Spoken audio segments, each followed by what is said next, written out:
Utopía. Te doy la bienvenida al podcast de Utopía de Santo Tomás Moro, un audiolibro que probablemente cambie tu forma de ver el mundo.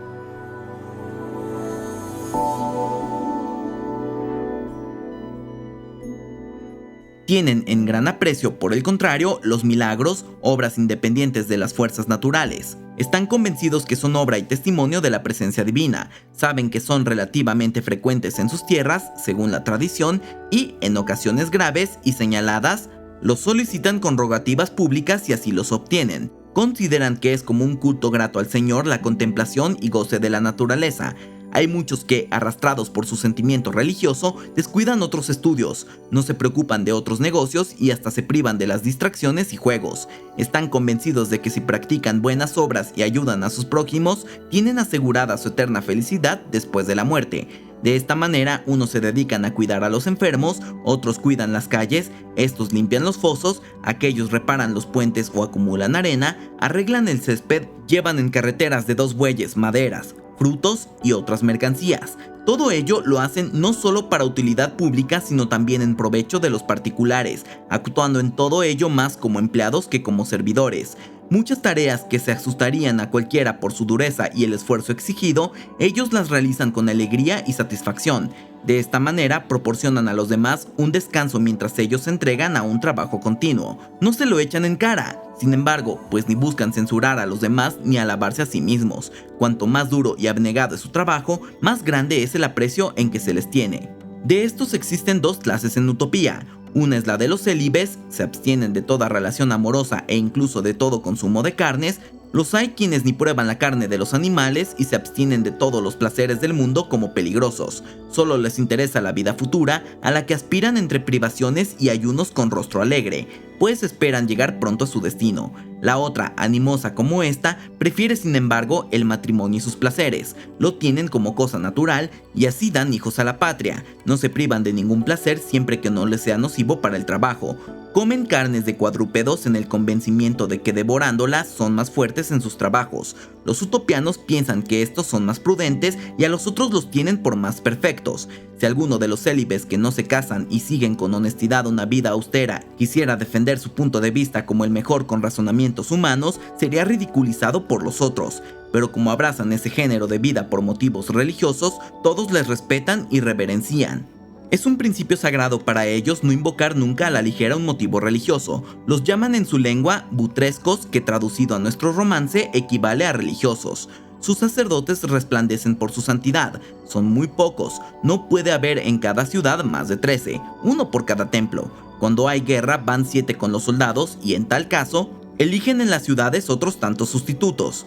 Pero terminada la guerra, los sobrevivientes se reintegran a sus puestos y los que les sustituyen aguardan turno de sucesión hasta que aquellos mueran. Entre tanto, acompañan al pontífice. Uno de ellos preside a los demás. Todos los sacerdotes son elegidos por el pueblo, lo mismo que los otros magistrados. Unos y otros por voto universal y secreto para evitar rencillas.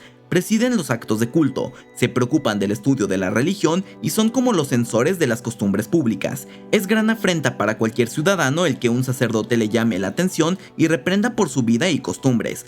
Por lo demás, oficio de los sacerdotes es exhortar y aconsejar a los delincuentes, pero el castigarlos e imponerles castigos incumbe a los magistrados y al príncipe. Pero pueden excluirlos del culto una vez que los declaran seriamente malvados. No hay nada que les espante más. Quedan infamados y heridos por el sagrado miedo religioso. Tampoco quedan indemnes en cuanto a su cuerpo, ya que si no hacen penitencia inmediatamente los sacerdotes, el Senado les impone el castigo correspondiente a su delito religioso. Tienen los sacerdotes encomendada la educación de la niñez y la juventud. Más que su instrucción, les interesa su educación. Ponen suma atención en inculcar en las tiernas y dóciles mentes de los niños buenos instintos primarios y deseos de integrarse en la república. Insinuados en sus mentes infantiles, les durarán para toda la vida. Así construirán la salvaguardia del Estado, cuya ruina se origina la mayoría de las veces de opiniones absurdas. Las mujeres de los sacerdotes son las mujeres más selectas del pueblo. Hay también sacerdotes mujeres. Si bien no son muchas y solo viudas o de edad avanzada, no hay para los utopianos quien no merezca honor mayor que los sacerdotes. Si por casualidad alguno de entre ellos comete algún delito, nunca será llamado a juicio. Todo lo dejan a la autoridad de Dios y a su conciencia. Piensan que nadie tiene opción de juzgar a quien se consagra a Dios como ofrenda, por grandes que hayan sido sus crímenes. Esta norma es fácil de observar. Los sacerdotes son siempre pocos, bien seleccionados y tenidos en gran honra precisamente por su valía. Es muy raro que caigan en vicios y perversiones. Si ello acontece alguna vez, lo que no se puede excluir dada la humana fragilidad, el hecho no es demasiado grave, ya que de una parte no son numerosos y de otra no llegan a ejercer autoridad propiamente dicha. El hecho de que sean pocos obedece a la convicción de que si tan gran honor se extiende a muchos, degenera una gran institución. Por otra parte, no resulta fácil encontrar sujetos honorables para un cargo que no se puede desempeñar con cualidades y virtudes mediocres. Es grande el aprecio en que los tienen los de la nación y también los extranjeros. La razón de esto es clara. En efecto, cuando se declara una batalla, los sacerdotes se alejan suficientemente del lugar, se postran de rodillas y revestidos de sus ornamentos sagrados, elevan sus brazos al cielo. Lo primero que suplican es que lleguen a una paz, no que los suyos triunfen, pero siempre interceden para que una u otra solución se obtenga sin derramamiento de sangre. Si la victoria ha favorecido a los suyos, corren al campo de batalla a fin de que no se sacrifique a los vencidos. Verlos o tocarlos es suficiente para liberarles de la muerte, y si alguno puede tocar sus flotantes vestiduras, tiene asegurada la posesión de sus cosas contra cualquier acción de guerra. Ya se puede comprender la veneración y el respeto sincero que unos y otros les profesan. Muchas veces han salvado a los enemigos de las manos de los suyos y no menos a los suyos de las manos enemigas. Se sabe que en una ocasión, en situación desesperada y con la suerte en contra, los soldados utopianos huían a la desbandada. Los enemigos se disponían al saqueo y a la muerte. Intervinieron los sacerdotes y su acción conjuró el desastre. Separaron a los contendientes y lograron pactar una paz honorable.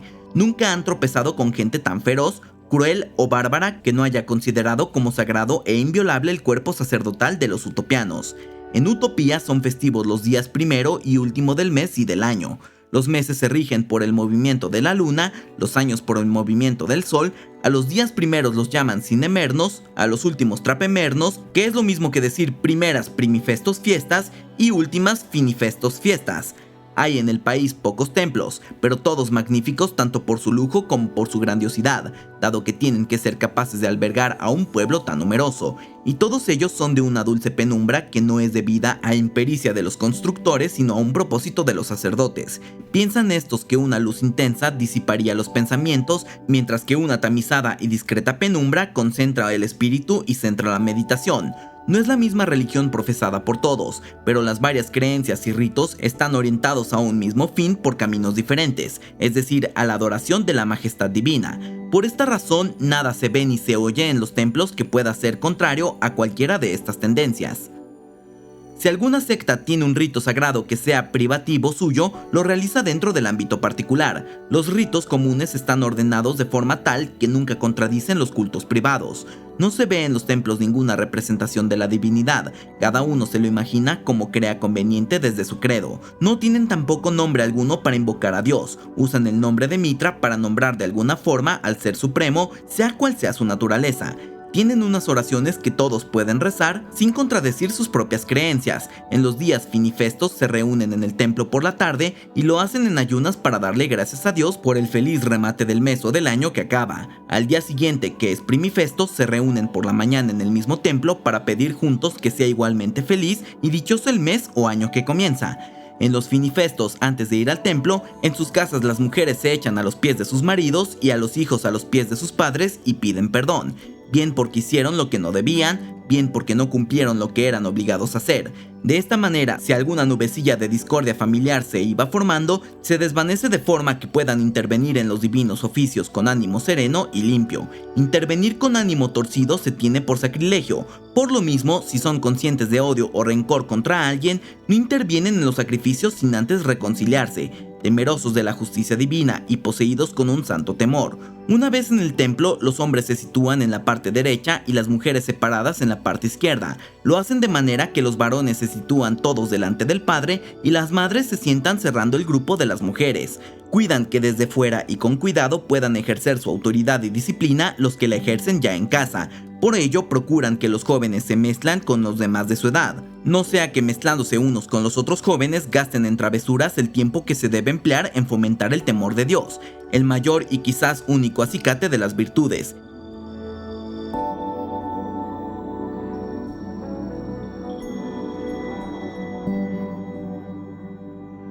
Estás escuchando el libro de Utopía de Santo Tomás Moro.